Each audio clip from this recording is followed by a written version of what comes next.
Violent depictions of women being beaten, raped, and run over by cars. It's not the movies, it's video games. And now the women calling for change in this multi-billion-dollar virtual industry are facing a very real backlash, including death threats. Here's my Nightline co-anchor, Juju Chang. For Anita Sarkeesian, this is the new normal. Armed escorts at public events, tracking her every move. I'm constantly aware of the fact that there's an enormous amount of hate directed towards me. Hate in the form of bomb threats, rape threats, even death threats. On this morning, high alert at Loyola University in Chicago. It's Anita's first speaking engagement since threats of a shooting massacre forced her to cancel her last appearance. All because this media critic dared to criticize something millions of us play every day. Who plays video games? Video games. The threats making splashy headlines around the world on shows like Melissa Harris Perry. The threat of violence, all too real. And webcasts like Democracy Now! And HuffPost Live. Violent threats for pointing out sexism in video games. Things got heated, to say the least. The harassment became part of what's now known as gamergate. What started as an online spat about the ethics of gaming journalism quickly escalated into a full-blown culture war. Women shouldn't be mere disposable objects or symbolic pawns in stories about men. And a small but hardcore group of gamers resistant to change. God ordained that it is one man, one joystick. But Gamergate doesn't just affect boys playing in a basement. The stakes are much higher than you might think. We're now spending more money on games than movies and music combined, to the tune of $21 billion. And what might surprise you, there are now more adult women playing video games than there are teenage boys. We're talking about fantastical scenarios like the ones in BioShock, and epic adventures in games like Mirror's Edge. What is it exactly that's so disturbing in some video games that's making women like Anita willing to face death threats? Just when you think you hit the worst example or the most misogynist example, you find another one. Escapism is big business. More than half of us are already playing games like this one, Grand Theft Auto 5. But critics say in these virtual worlds, things often take a turn toward the dark side. As a player, you can solicit a prostitute, kill her, and if that's not enough, you have the option to run her over. The sense of violence against women being used as almost background decoration, right? As texture to make an environment gritty, more real. There are plenty of games that aren't violent or sexualized, but some of the best-selling games are especially egregious. On her website, Anita dissects these games. Developers regularly utilize the brutalization of women's bodies, and especially the bodies of female prostitutes. Her goal? To bring attention to what she calls the inherent misogyny in the gaming world. I'll teach you! In Watch Dogs, she points out how women are murdered to give the hero a reason to chase down a bad guy.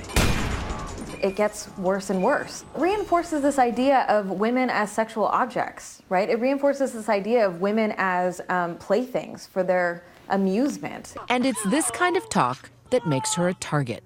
And that's when the cyber mob, right, the hate mob descended. Bombarding her with mostly anonymous tweets and messages. I will rape you when I get the chance. Hiding behind usernames and claims of free speech. I'm sitting outside your apartment with a loaded gun. Your neighbors won't hear you screaming in pain. Someone even created a grotesque game where players can beat and punch a picture of her face. Ow. But the virtual harassment turned very real when her online attackers published her social security number, her home address. And she's not the only one. They told me they were coming to kill me. They told me specifically they were going to castrate my husband. Women like Brianna Wu, an independent game developer, was even driven out of her home, all for simply tweeting her opinion. When someone posts your address online and they tell you they're going to murder your whole family, you don't really feel safe staying at that location. So far, the Gamergate harassment against Brianna and other women like her has remained online. But the FBI is taking it seriously enough that it's started a file. I'm so hesitant to use the phrase terror because I think it's such a politically loaded word, but it's terrorism on women in this industry. It's scaring every single one of us. Why such hate? Why such anger? I think a lot of it comes from this idea that gaming is a male-dominated space, right? And that games are for men by men. It's a very misogynist backlash. We are not meant to be treated with respect. Something even the casual female gamer is sadly familiar with. Watch what happens when the men in this online session of Counter-Strike learn that there's a woman playing in their midst. Are you an archaeologist? Because I have a big bone that needs examining, Mrs. Pretty Lady. If I subscribe, will you give me a big kiss? It's less brutal than what Anita and Brianna experienced, but it does show the ease with which offensive behavior is tossed out at women. I'd give you my skins for some skin, if you know what I mean, huh, sexy lady, huh? I'm really just here to play, like everybody else.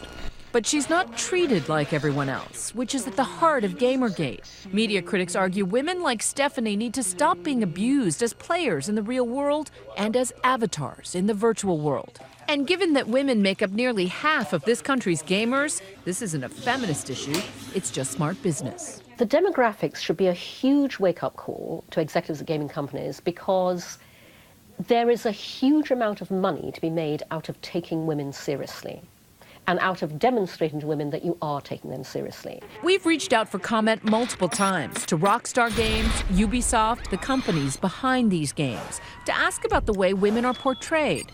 But thus far, we've received no reply.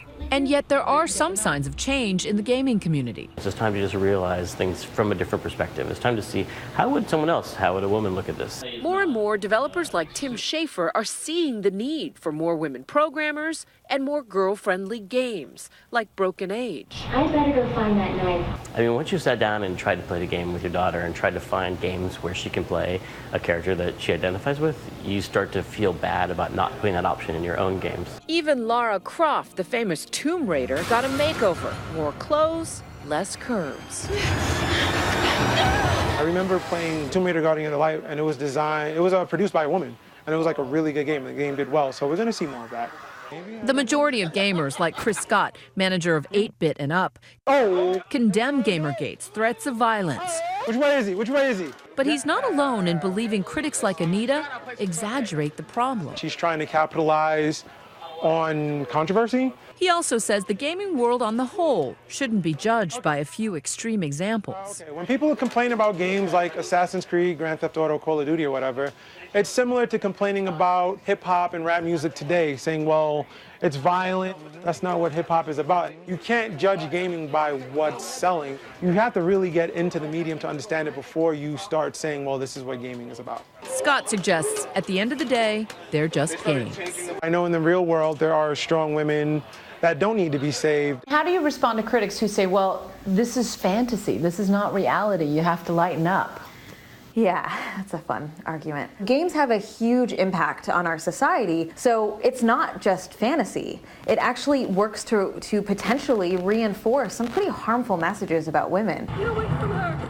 For Nightline, I'm Juju Chang in San Francisco, California.